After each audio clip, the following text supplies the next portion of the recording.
después, que es la masa ósea pico. En esta gráfica se muestra la ganancia de contenido mineral o de hueso conforme van pasando los años de vida, desde que nacemos hasta que somos adultos mayores. En este periodo comprendido donde está señalada la flecha, es un punto de inflexión. Entre los 20 y 30 años, un adulto sano o un adulto normal, si es que quieren verlo así, obtiene, en términos generales, la masa ósea pico, la cual estaba destinada a tener, siempre y cuando las condiciones previas, desde la vida intrauterina, la niñez, la adolescencia y la adultez temprana, hayan sido óptimas para que esto pudiera suceder.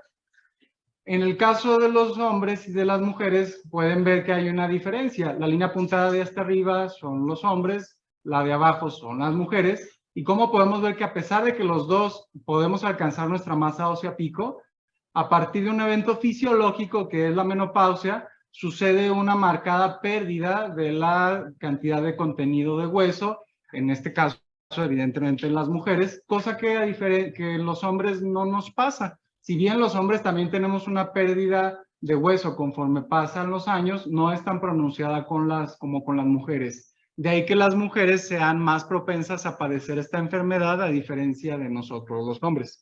Y en alguien, en la línea punteada de hasta abajo, que no tuvo estas mejores condiciones o condiciones subóptimas, pues a pesar de que genéticamente haya estado destinado a padecer o a tener cierta o X cantidad de contenido mineral pico, pues el ambiente juega un papel importante, no todos son los genes. Si el ambiente en el cual estamos inmersos no es el óptimo para esto, por ejemplo, desnutrición en la infancia, pues no se va a alcanzar la masa ósea pico.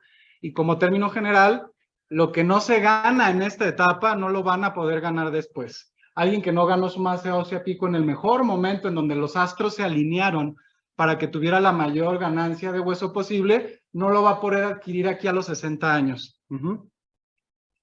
Ahora, ¿cómo le llamamos a la enfermedad? ¿Para qué utilizamos para definirla? Como en muchas enfermedades, o más bien, si no es que en casi todas, hay definiciones clínicas y operacionales. No reflejan lo mismo. Sin duda la que importa es la clínica. Y la osteoporosis, por definición clínica, es lo que pueden ver aquí a la izquierda. Es una enfermedad caracterizada por estas dos cosas: masa ósea baja y deterioro de la microarquitectura del hueso que predispone a fracturas por fragilidad. Tienen que suceder las dos cosas. El estándar de oro, la única forma de tener toda la información suficiente para asegurar que es osteoporosis es una biopsia de hueso. Sin embargo, eso no lo hacemos de manera rutinaria. Tenemos otras herramientas no invasivas y confiables para determinar si la persona tiene o no osteoporosis. Y las definiciones que adaptamos con fin operacional precisamente son estas que pueden ver a la derecha. Utilizamos mucho un aparato que utiliza esta energía dual de rayos X, vamos a denominarla DEXA, y estas son las definiciones que podemos utilizar para definir si alguien tiene o no la enfermedad. Claro que la cuarta, la de hasta abajo, es la que queremos evitar. Si detectamos la enfermedad hasta que la persona se fracturó, por ejemplo, la cadera, pues significa que actuamos de manera tardía. Eso es precisamente lo que debemos de tratar de evitar. Y desafortunadamente es algo bastante común, que hasta ese momento se diagnostique. Como en esta ocasión me pidieron hablar específicamente del tratamiento de manera detallada, no voy a ahondar más acerca de cómo se realiza el diagnóstico correcto.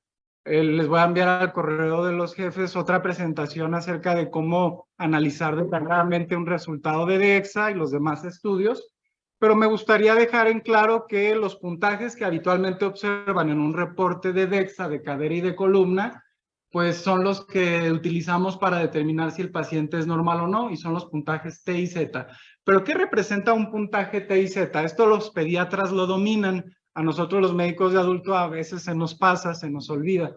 El puntaje T y Z es, o reflejan el número de desviaciones estándar que la densidad mineral ósea, en este caso medida por DEXA, de nuestro paciente en cuestión, se aleja del promedio de la densidad de mineral ósea de una población de referencia. En el caso del puntaje Z, lo va a comparar con una población de referencia de adultos jóvenes, sanos, y que por lo tanto se asume que alcanzaron su masa ósea pico.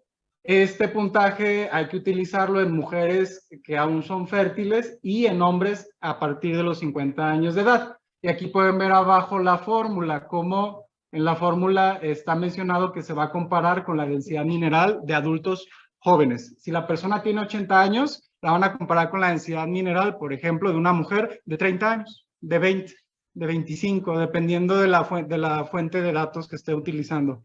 En cambio, el puntaje Z va a comparar la densidad mineral ósea de esa persona con alguien de la misma edad, sexo y etnia. Por lo tanto, es la que debemos de utilizar en personas jóvenes. Por ejemplo, mujeres que aún tienen vida reproductiva y hombres menores a 50 años, así como niños. Esto es relevante tomarlo en cuenta porque, por ejemplo, si ustedes en algún momento ven a una persona de 18 años, que por definición operacional ya es un adulto, aunque quizás por definición clínica mentalmente aún no sea un adulto, una persona de 18 años es un adulto, y si le piden una DEXA, la información o la base de datos que utilicen va a comparar con alguien de esa misma edad que no necesariamente haya alcanzado su masa ósea pico. Es muy importante porque con base en esto es que tomamos decisiones clínicas. Este es un paso muy importante y determinante para empezar bien. Vamos a regresar ahora a la imagen de la masa ósea pico. Ya mencionamos que esto es lo normal y lo que puede suceder en la línea de abajo en alguien que llevó o que no tuvo un ambiente favorable. Y voy a poner un ejemplo hipotético que quizás les suene familiar. Alguien que a los 13 años le diagnosticaron una leucemia y fue atendido en un hospital de niños, y que en ese momento su cuerpo estaba más interesado en sobrevivir que en alcanzar su masa ósea pico. Tenía que funcionar su cerebro, su corazón y sus pulmones porque son más importantes que el hueso para la vida, pues no hay duda.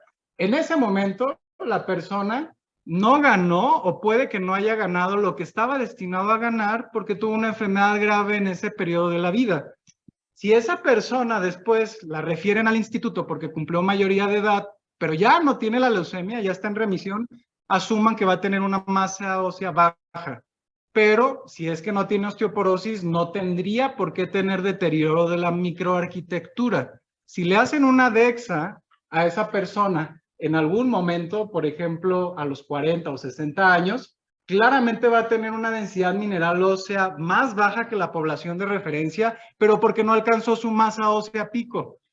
La persona en cuestión es muy probable que no tenga osteoporosis, y el reporte de DEXA, como nada más compara números, les va a decir que tiene osteopenia u osteoporosis. El diagnóstico de esta entidad es un diagnóstico que es un ejercicio clínico. Nos apoyamos de un resultado de laboratorio, que es una DEXA, pero el ejercicio es clínico. Una persona puede tener osteomalacia, puede tener raquitismo, puede ser que se haya introducido mal la edad y en lugar de haber dicho que tenían 80 años, pusieron que tenía 42, y les va a aparecer un reporte de osteoporosis o osteopenia y no necesariamente tengan esas dos entidades. Lo que nunca se ganó no se puede perder. Entonces esta persona tiene que ser estudiada con calma, y pues para eso es la historia clínica. Una vez hablado de todos estos puntos que creo que son muy relevantes, antes de hablar de fármacos, me gustaría mencionar otros puntos que también son relevantes. La osteoporosis no es la única condición médica que se manifiesta con densidad mineral ósea baja. Ya mencionamos otras. Por ejemplo, cualquier forma de osteomalacia o raquitismo también tiene densidad mineral ósea baja, pero no tiene deterioro de la microarquitectura. Cumple definición clínica de osteoporosis. Antes de tratar a alguien con osteoporosis, hay que tener la mayor certeza de que efectivamente tiene la enfermedad, y siempre hay que buscar causas secundarias. Siempre. Alguien que tiene hiperparatiroidismo primario, por ejemplo, como causa de la osteoporosis, y nomás no la buscamos y por lo tanto no la detectamos, tiene una contraindicación para recibir un fármaco anabólico. Por ejemplo, un análogo de la PTH o PTHRP, no se lo vamos a dar. Pero si nadie le pidió estudios de laboratorio para descartar esta enfermedad, pues probablemente nunca nos vayamos a dar cuenta. Como les comenté, siempre hay que buscar causas secundarias. Afortunadamente, esta enfermedad nunca es urgente tratar. Nunca es una urgencia tratar la osteoporosis. siempre va a haber tiempo de que la estudien con calma, de manera ordenada, paso a paso, para que no se les escape nada o sea un poco probable que se les escape algo. ¿Y por qué es importante siempre buscarlas? Además de lo que mencioné de que tiene implicación terapéutica, porque son muy comunes. Hasta el 30% de las mujeres y 50% de los hombres que se les busca causas secundarias para estudios de osteoporosis tienen algún estudio alterado. Los estudios que se sugieren realizar son de primera y de segunda línea. Los de primera línea son los de la izquierda. Estos siempre deben de realizarse. Me detengo en el caso de los hombres. Siempre midan el eje gonadal. El hipogonadismo masculino da síntomas inespecíficos, ¿sí? Cuando el paciente tiene síntomas específicos asociados al hipogonadismo, disfunción eréctil, infertilidad, asuman que ya pasó mucho tiempo el hipogonadismo y que esos años previos que estuvo cansado, que no rendía igual en el gimnasio, que tenía la mente nublada, quizás ya eran un síntoma inicial de hipogonadismo, pero como son poco específicos, nadie lo sospechó. Y si ustedes ven a un hombre con osteoporosis, siempre sospechen que pueda tener hipogonadismo de cualquier causa, aunque no tenga síntomas específicos de hipogonadismo masculino. El tratamiento integral, antes de dar fármacos para tratar la osteoporosis, consiste en dos piedras angulares. Uno son la ingesta adecuada de vitamina D. La ingesta adecuada de vitamina D es un tema de debate, pero todo indica que el valor óptimo de vitamina D, y me refiero a la 25-hidroxi, utilizar como punto de corte para decir que hay suficiencia de vitamina D, es un valor igual o mayor a 20 nanogramos por mililitro. Y la adecuada ingesta de calcio varía dependiendo de las guías que ustedes lean. Hay unas que hacen recomendaciones generales de ingesta de calcio para todos. Hay quien dice 1 gramo, 600 miligramos de calcio elemental, pero aquí en el instituto tenemos herramientas más objetivas para evaluar de manera indirecta la absorción intestinal de calcio y por lo tanto el grado de ingesta, que es el calcio en orina de 24 horas. Si alguien no tiene hipocalciuria, o sea, tiene una adecuada excreción urinaria de calcio en un examen de orina de 24 horas, asuman que es porque está ingiriendo una adecuada cantidad de calcio de la dieta y la está absorbiendo bien. Si este paciente en cuestión, con la pura dieta, tiene una adecuada ingesta de calcio, no es necesario que agreguen un suplemento de calcio.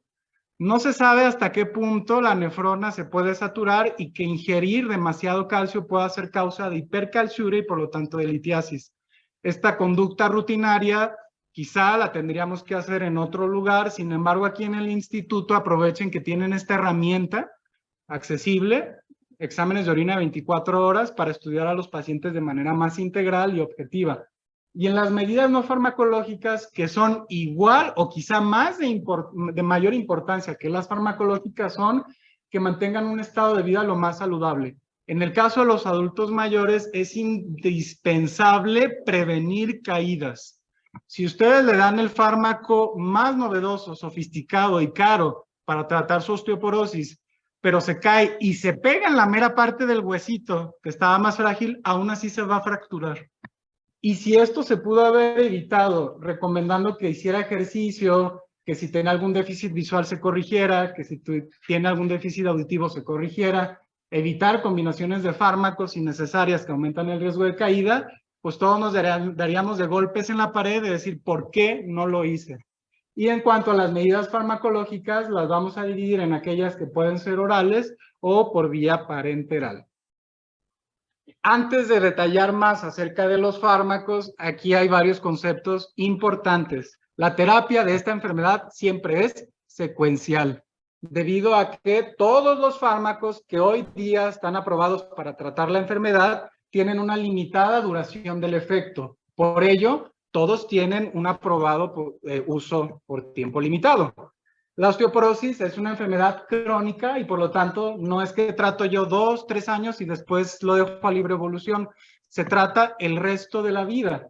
Y a mayor edad, mayor riesgo de fractura, como vimos en las gráficas iniciales, especialmente de cadera.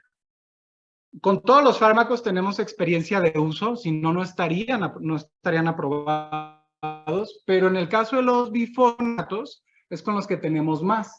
Y todos, excepto uno, ahorita les voy a decir cuál, tienen evidencia robusta en disminución del riesgo de fractura de cadera. Y como hemos mencionado, a mayor edad, mayor riesgo de fractura de cadera, por lo tanto, este grupo de fármacos sería ideal utilizarlos hasta el final y no al principio, como es habitual que suceda.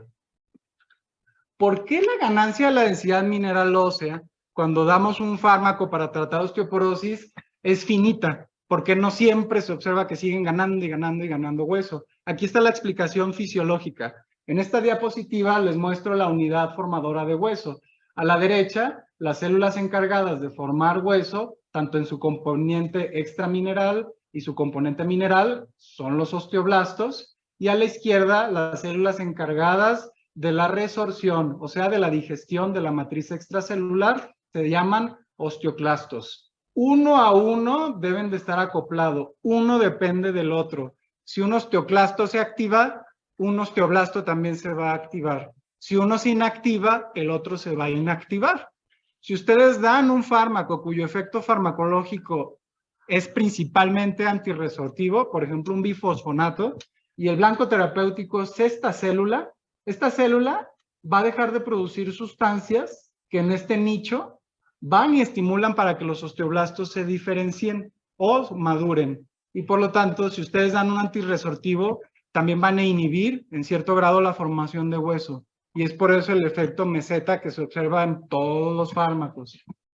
Y aquí me detengo a mencionar estas células a la extrema derecha. Los osteocitos son osteoblastos maduros que ya ejercieron su función de producir la matriz extracelular y el componente mineral del hueso y que se van depositando en las capas que están por debajo de la línea celular y adquieren una forma parecida a la de las neuronas. Los osteocitos son los encargados de sensar las fuerzas mecánicas del hueso y producen sustancias que también participan en la maduración y grado de diferenciación de los osteoclastos especialmente.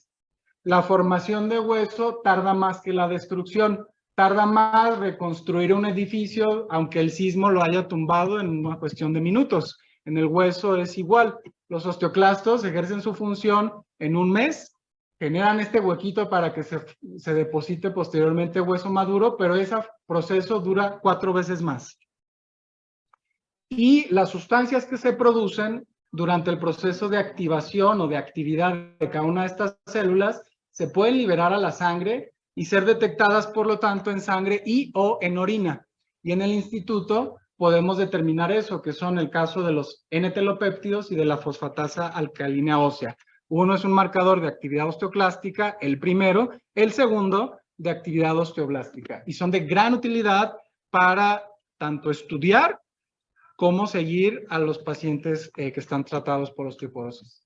De nuevo, los voy a cansar con esta frase, la terapia es secuencial. Suena lógico argumentar que es mejor primero crear para después mantenerlo ganado. Nadie puede ahorrar lo que nunca ganó. De tal forma que suena lógico desde ahora argumentar, y de hecho eso está descrito, que es mejor primero dar un anabólico, o sea, un fármaco cuyo efecto es formar hueso, para que la siguiente secuencia o siguiente fármaco o serie de fármacos que ustedes planeen utilizar sean un antirresortivo, por ejemplo, para evitar perder lo que se ganó con el fármaco formador de hueso. Esto no es siempre posible, pero en el mundo ideal deberíamos de procurar que fuera así. Y esto es especialmente importante entre mayor sea el riesgo de fracturas. Por ejemplo, alguien que tenga una densidad mineral ósea medida por DEXA y ya hicimos todo el ejercicio clínico y sabemos que tiene osteoporosis, no otra enfermedad, y tiene un puntaje T o Z especialmente bajo o ya se fracturó previamente, es una persona que se beneficia mucho más que alguien que no tiene esas condiciones de recibir un anabólico más que un antirresortivo. Y ahora, ¿cómo es que actúan los fármacos? Aquí a la derecha hay un osteoblasto y distintas vías de manera muy resumida que pueden ser blanco terapéutico de los fármacos disponibles hoy día. Aquí a la derecha ven, bueno, este es el osteoblasto, su membrana celular. Para los que están en Zoom lo voy a utilizar con el cursor. Este receptor acoplado es un receptor que tiene dos partes para que se activa es el receptor de esta proteína que se llama crispada o frislet en inglés, que forma parte de la vía de activación osteoblástica de la WNT beta-catenina. Imagínense que aquí abajo, aquí abajito a la derecha, están los osteocitos, que de nuevo son los osteoblastos que ya ejercieron su función. Los osteocitos producen una sustancia que se llama esclerostina. Como su nombre dice, detiene la formación de hueso. La esclerostina es un inhibidor del activador de los osteoblastos. Es una forma de regular la actividad osteoblástica. Hoy día, y en México llegó hace algunas pocas semanas, existe un fármaco que inhibe al inhibidor del proceso de diferenciación osteoblástica. Se llama romosozumab. Como pudieran ustedes imaginarse, es un anticuerpo monoclonal. Cuando el osteoblasto se activa, o sea, cuando el nivel de esclerostina es permisivo para que la vía de WNT beta-catenina en el osteoblasto llegue hasta el núcleo y se active la producción de distintas sustancias, una de ellas es la osteoprotegerina, es que el osteoblasto entra en un ciclo en donde cual se inhibió, pero a su vez se produce una sustancia inhibidora de el ligando de Rank. La osteoprotegerina es como si fuera un denosumab endógeno y es producido por los osteoblastos. Y a su vez el ligando de Rank es producido por los osteocitos y a su vez el ligando de Rank estimula la diferenciación osteoclástica, o sea, el ligando de Rank al unirse a los osteoclastos los activa. Por lo tanto, se puede decir que el ligando de Rank es es una sustancia endógena que favorece la resorción ósea. A la izquierda podemos observar el efecto que tendría el modulador o algún agonista del receptor de estrógenos en la inhibición de la diferenciación osteoclástica o fármacos como los bifosfonatos, que son fagocitados por los osteoclastos e inhiben a esta enzima, la farnesil pirofosfato sintasa, enzima importantísima para el proceso de maduración de esta célula. Y a su vez, esto puede propiciar la apoptosis de los osteoclastos que fagocitaron a estos fármacos. Para hablar de manera más detallada, hice esta tabla en donde se resumen las características que creo yo son más importantes de los grupos de fármacos que actualmente tienen aprobación para tratamiento o prevención de la osteoporosis y los dividí según su principal mecanismo de acción, ya sean antirresortivos, anabólicos o duales.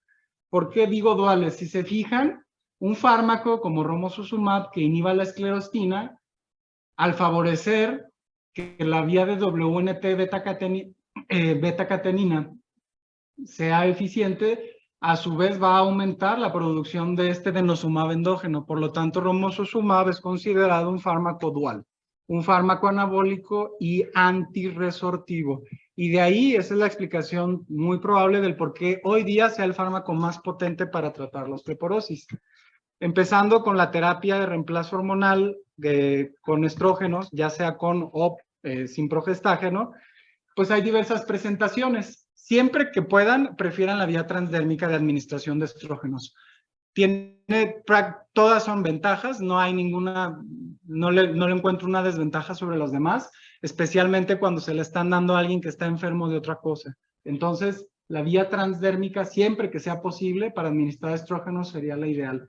Siempre hay que hacer el ejercicio de determinar el riesgo basal de cáncer de mama, cardiovascular y trombótico, porque son fármacos que claramente aumentan el riesgo de presentar estas enfermedades. Si la persona, evidentemente mujer, además de osteoporosis, tiene bochornos, o sea, está probablemente al poco tiempo de la menopausia, pues es un fármaco que de elección. Si tienen útero, hay que darle un progestágeno y hay que preferir en los primeros 10 años de la menopausia y no más allá de los 59 años de edad. Alguien que regló por última vez hace 3 años y hoy día tiene 53 años, sería una persona ideal, especialmente si tiene bochornos. Ya hay una serie de estudios de esta base del WHI, el Women's Health Initiative, que observó que la administración de estrógenos en forma de terapia de reemplazo hormonal, o sea, no en dosis anticonceptivas, sino en las dosis más parecidas a lo fisiológico, disminuyó hasta en 1/3 el riesgo de fractura de cadera. Raloxifeno es un modulador selectivo del receptor de estrógenos. Esta es la dosis que se debe de utilizar. Es especialmente útil para reducir el riesgo de fracturas vertebrales, Aquí les pongo el porcentaje de reducción que se observó en estos estudios, el MORE y el RUT, y no hay evidencia hasta hoy día que disminuya el riesgo de fracturas no vertebrales. Hay información de seguridad y eficacia hasta por 8 años de uso. Este es el estudio en donde se obtuvo esta información, el estudio CORE. Es recomendado hasta los 60-65 años. Hay quien puede justificar que hasta los 60, hay quien incluso que pudiera decir un poquito más allá de los 65, pero a mi parecer este rango de edad es apropiado. Y hay otro beneficio extra, además de lo óseo, disminución del riesgo de cáncer, un aumento del riesgo de cáncer de endometrio. Sin embargo, aumenta el riesgo de trombosis y de bochornos, de tal forma que a pesar de que este fármaco actúa en el receptor de estrógenos, modulándolo, si alguien tiene las características similares a la de la paciente previa, si tiene bochornos, no le den raloxifeno, va a empeorar sus bochornos, ¿sí? ¿Cuántos de nosotros de manera sistemática a la mujer posmenopáusica le preguntamos si tiene bochornos? Probablemente pocos. Es muy común que la mujer se acostumbre a esta mala vida y como nadie le pregunta, asume que solito va a pasar y no tiene idea de que existe algo que puede incidir en que esta cosa tan molesta pueda disminuir o desaparecer. La tibolona, que en mi especial punto de vista yo no la utilizo, pero sí está descrita como un fármaco que se puede utilizar. Esta es la dosis. Este es el motivo principal por el cual no me agrada tanto. Se observó en este estudio, el FLIT, aumento de riesgo de evento cerebral vascular, incluso con dosis menores que las que se aprobaron para el tratamiento y prevención de la osteoporosis, que fueron 2.5 miligramos al día. Si es que están en un lugar donde nomás no haya de otra y la van a utilizar, pues no los voy a juzgar. Continuando con esta tabla, vamos a pasar ahora sí al caballito de batalla, los bifosfonatos. Recuerden que este grupo de fármacos pueden ocasionar apoptosis de los osteoclastos maduros y se depositan en el hueso un montón de tiempo. Hay estudios en donde hasta 21 años pueden permanecer en el hueso, por lo tanto su efecto es prolongado. Y de nuevo, si ustedes dan un fármaco que inhiba la actividad osteoclástica, también van a inhibir la actividad osteoblástica. Por lo tanto, la persona puede tener una pérdida paradójica de hueso si es que se lo administran por tiempo prolongado. En el caso del ácido zoledrónico, esta es la dosis aprobada para tratar osteoporosis y la periodicidad, el tiempo, perdón, de aplicación. Es evidente que al ser un fármaco intravenoso tiene una biodisponibilidad del 100%. Este es el motivo principal por el cual hoy día, si están en un lugar donde tienen a alguien, una enfermera o enfermero, que les pueda administrar el fármaco, pues no hay motivo para preferir un bifosfonato oral sobre un bifosfonato intravenoso como el ácido zoledrónico. ¿Por qué? Porque los bifosfonatos orales tienen una biodisponibilidad bien variable. En el mejor de los escenarios, tiene una disponibilidad hasta del 0.75% versus una del 100%. Claro que esta biodisponibilidad está estudiada en las mejores condiciones y es común que los pacientes no se tomen el fármaco como se los indicamos, en ayuno, esperando de 30 a 60 minutos. Hay pacientes que además consumen otros fármacos que interfieren con la absorción oral de los bifosfonatos, de tal forma que hoy día en el instituto, si optaron por utilizar un bifosfonato para tratar osteoporosis, prefieran el bifosfonato IV sobre el bifosfonato oral. No estoy diciendo que los orales sean malos, sin embargo, hay cosas mejores. Continuando con los antirresortivos, denosumab, este es un mecanismo de acción que les comenté anteriormente, inhibe al ligando de RAN, que a su vez lo producen los osteocitos. Este es el fármaco antirresortivo más potente. Este es el que tiene el efecto antirresortivo más potente. Y aquí les puse negritas que no ocasiona apoptosis de los osteoclastos. Los dejan en un estado quiescente. Imagínense que los denosumab hace que los osteoclastos se mantengan nada más como amarraditos, como un perro enojado, que lo mantienen amarrado todo el tiempo y durante todos esos años de uso se enojó cada vez más y más. Y en el momento en que se acaba el efecto del fármaco, rápido van a ir a hacer su función, que es disolver el hueso. Por eso denosumab, si es que no se utiliza de manera secuencial apropiada y la persona dura tiempo sin efecto del fármaco, ocasiona pérdida de la ganancia o de la densidad mineral ósea y eso puede conllevar el riesgo de fracturas, especialmente vertebrales. Esta es la dosis que hay que utilizar. Esta es la dosis para osteoporosis. Para cáncer o hipercalcemia es el doble. y la aplicación no es cada 6 meses, sino cada 4 semanas. Y hasta hoy día, por los estudios Freedom, sabemos que es seguro y eficaz utilizarlo hasta por 10 años. Y por este concepto de que no ocasiona apoptosis de los osteoclastos, sino que nada más los enoja y los mantiene quiescentes, aquí no debe de haber descanso de estos fármacos, a diferencia de los bifosfonatos, que es algo que también les voy a mencionar, cómo se hace. Y siempre tenemos que tener en mente, si el fármaco se usa cada 6 meses por 10 años, a partir de la dosis 20, que va a ser la última en adelante, ¿qué voy a hacer? No le voy a dar una dosis 21. Cuando le toque en teoría su dosis 21, ¿qué le voy a dar? Le debo de dar algo. Si lo dejo sin recibir algo, incluso se va a fracturar. Y lejos de ayudarlo a la persona, pues la perjudiqué. Y en cuanto a los anabólicos, teriparatide es uno de los que está disponible en México, el de abajo, ¿no? Abaloparatide, ¿no? Este es análogo de la PTH en estas porciones iniciales de aminoácidos del extremo amino terminal.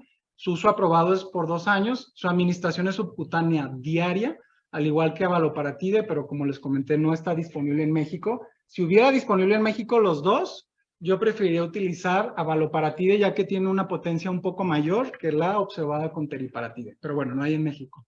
Y romosozumab, que sí hay en México y les dije que llegó hace algunas semanas. La administración es mensual. Son 2 jeringas. En la caja vienen 2 agujas precargadas. Cada uno trae 105 miligramos.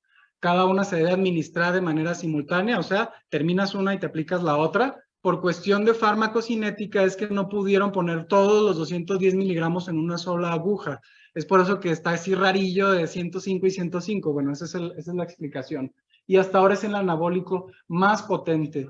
En los ensayos clínicos que llevaron a su aprobación, se observó un aumento significativo estadísticamente del infarto de miocardio o evento vascular cerebral. Por lo tanto, se recomendó, y en un subgrupo especialmente de aquellos que tuvieron tenían factores de riesgo cardiovascular importantes. De ahí que hoy día se recomiende que no se utilice si el paciente tuvo un infarto agudo del miocardio previo o un evento vascular cerebral, o si tiene un riesgo cardiovascular especialmente alto, pudiéramos esperar a dar el fármaco hasta que hayan mitigado ese evento cardiovascular, darle estatinas, tener metas de colesterol, etcétera.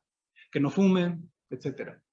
Aquí les traigo en esta diapositiva un resumen en esta gráfica de los principales, de los estudios más representativos de denosumab, de ácido zoledrónico de 5 miligramos y de alendronato. Como pueden ver, el cambio, o sea, la ganancia de densidad mineral ósea, no fue constante para el grupo de bifosfonatos. Llega a un punto en donde hay una meseta e incluso hay un descenso en respecto al punto más alto.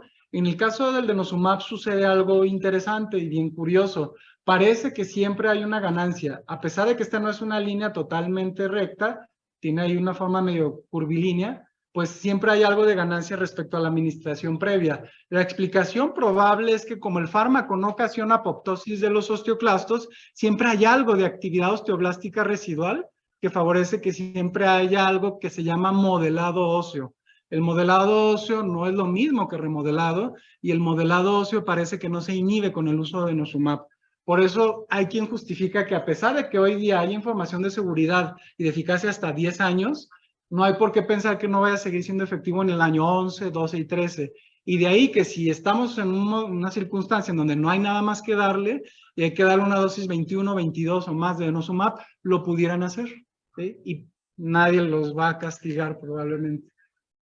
La secuencia importa. Esta es una gráfica que trae información de este estudio que se llama Data Switch, en el cual intentó ver que al momento de hacer el switch de fármacos, qué era lo que pasaba con la densidad mineral ósea.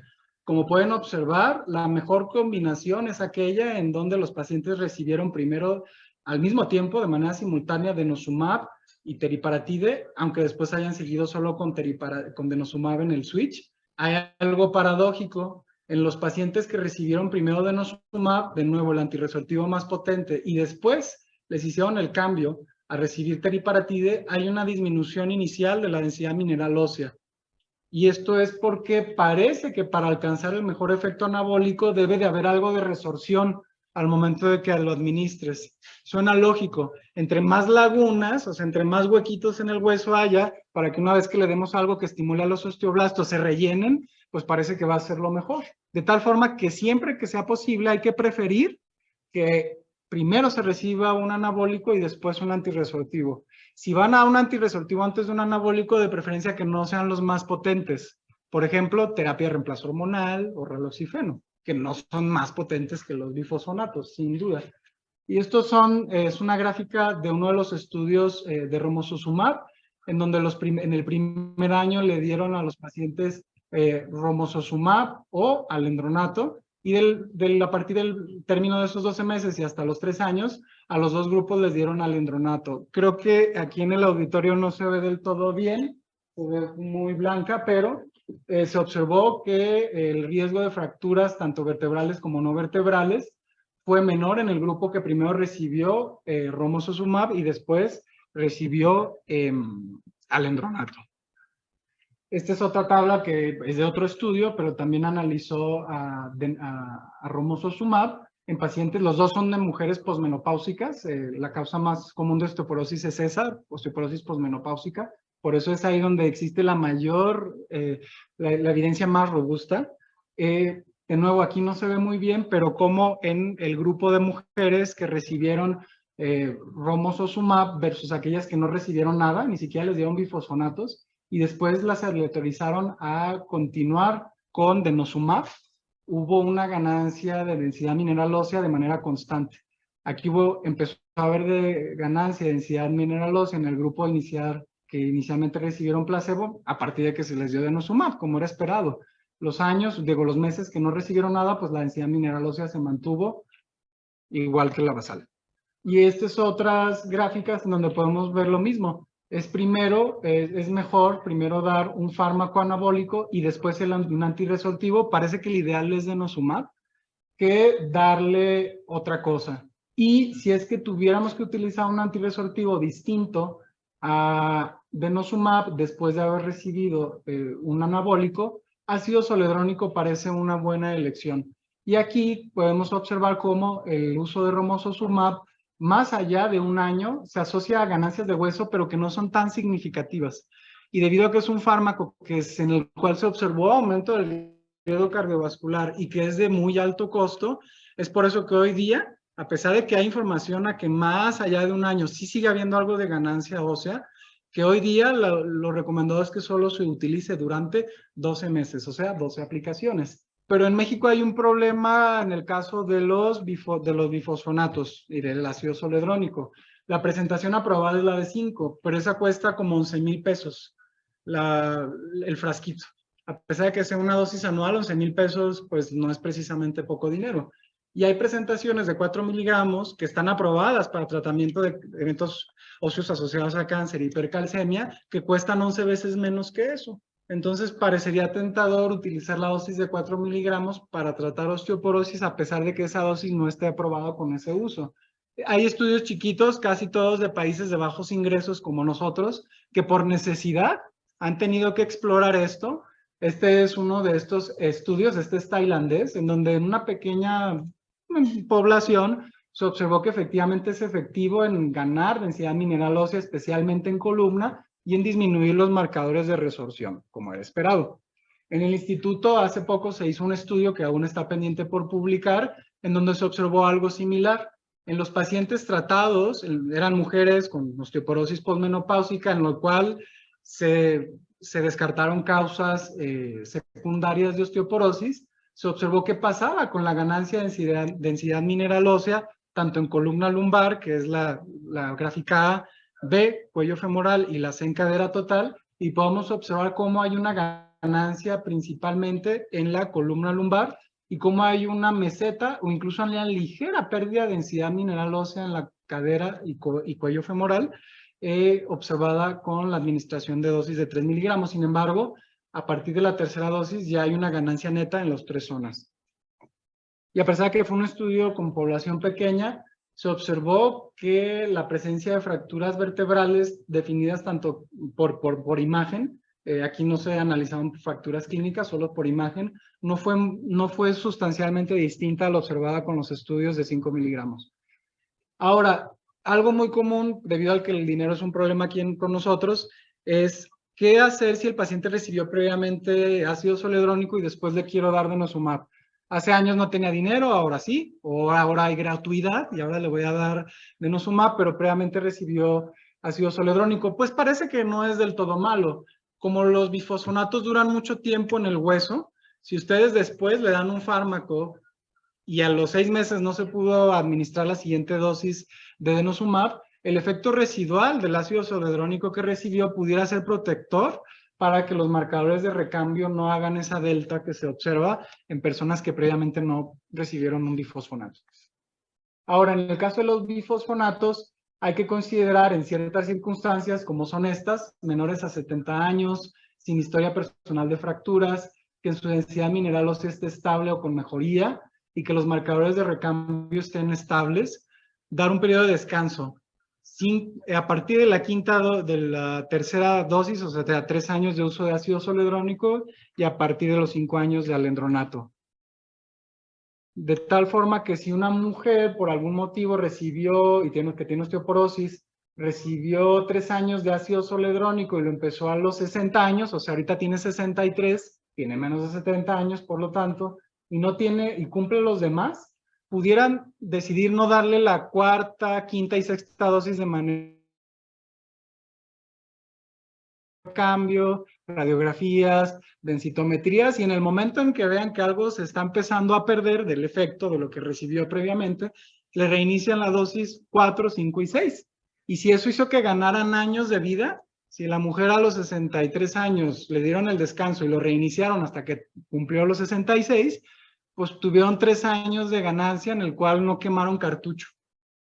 Para el seguimiento de los pacientes es necesario tener en mente que el objetivo es disminuir el riesgo de fractura. Tenemos marcadores indirectos de que eso está sucediendo, como es que la densidad mineral ósea esté estable o en el rango de variación propia de cada aparato, o sea, que no haya cambiado, o sea, que no se haya perdido, pero tampoco haya ganado, o sea, estable.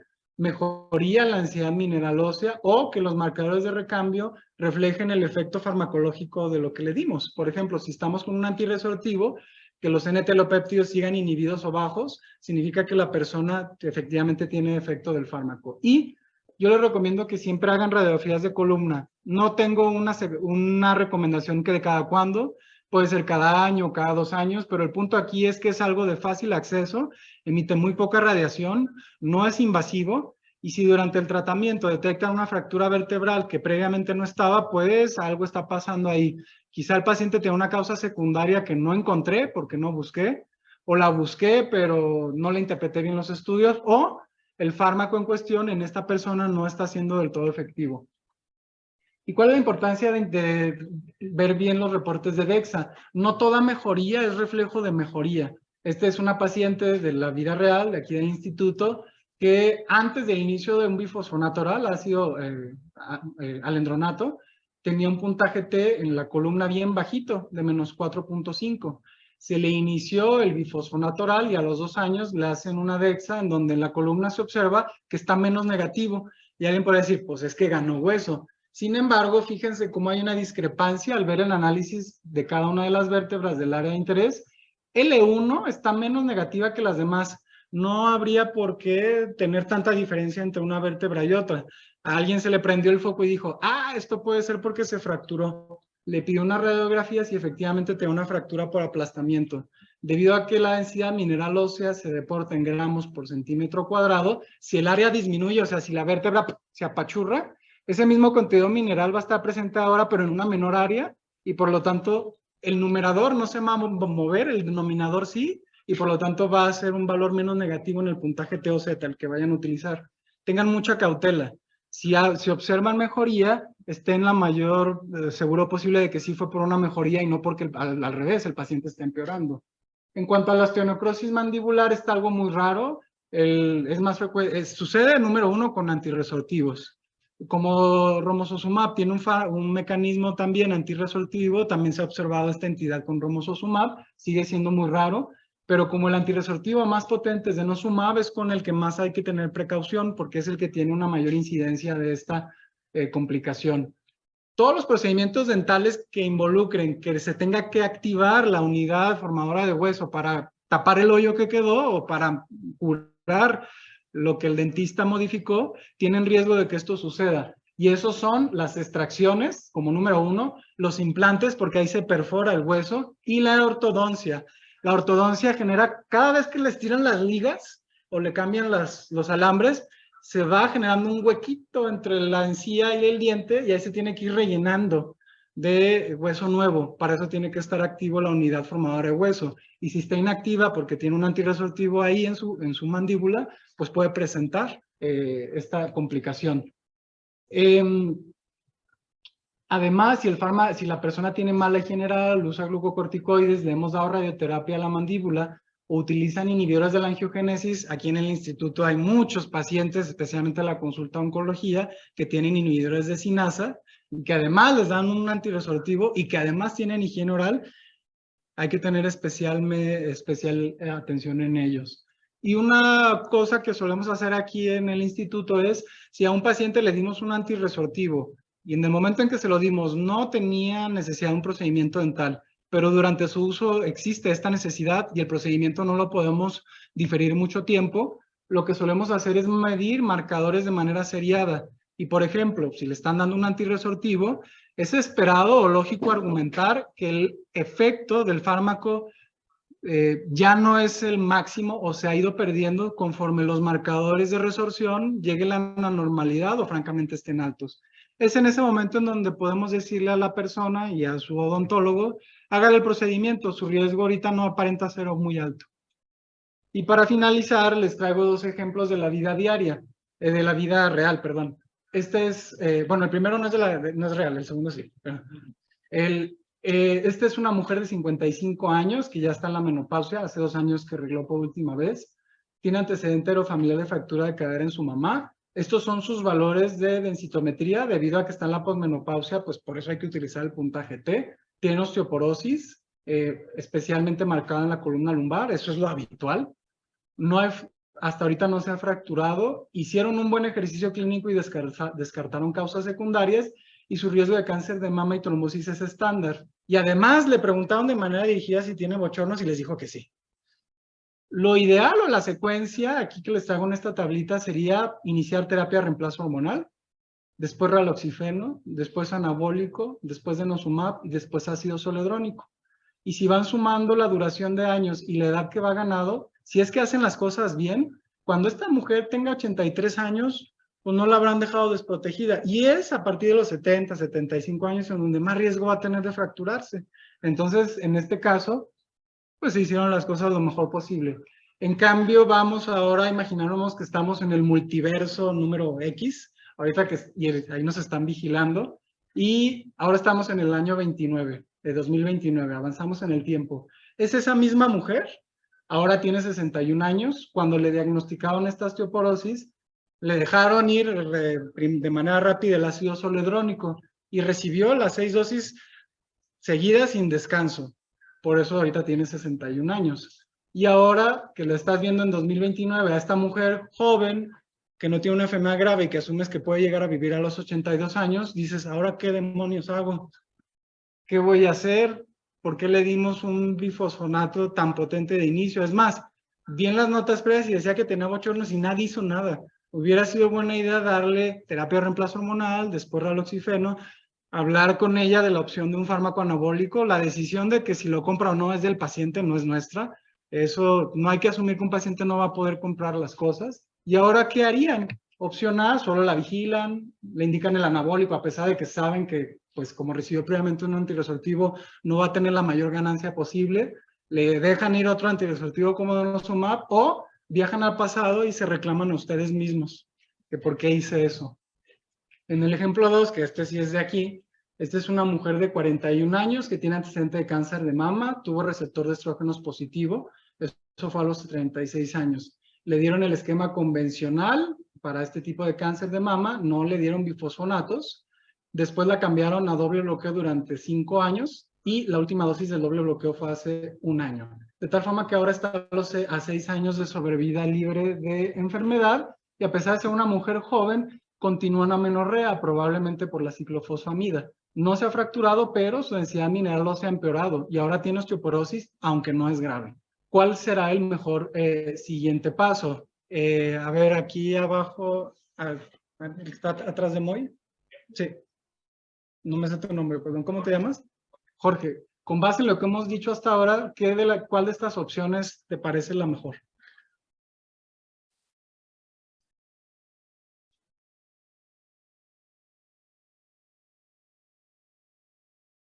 Bueno, por cuestión de tiempo te voy a ayudar.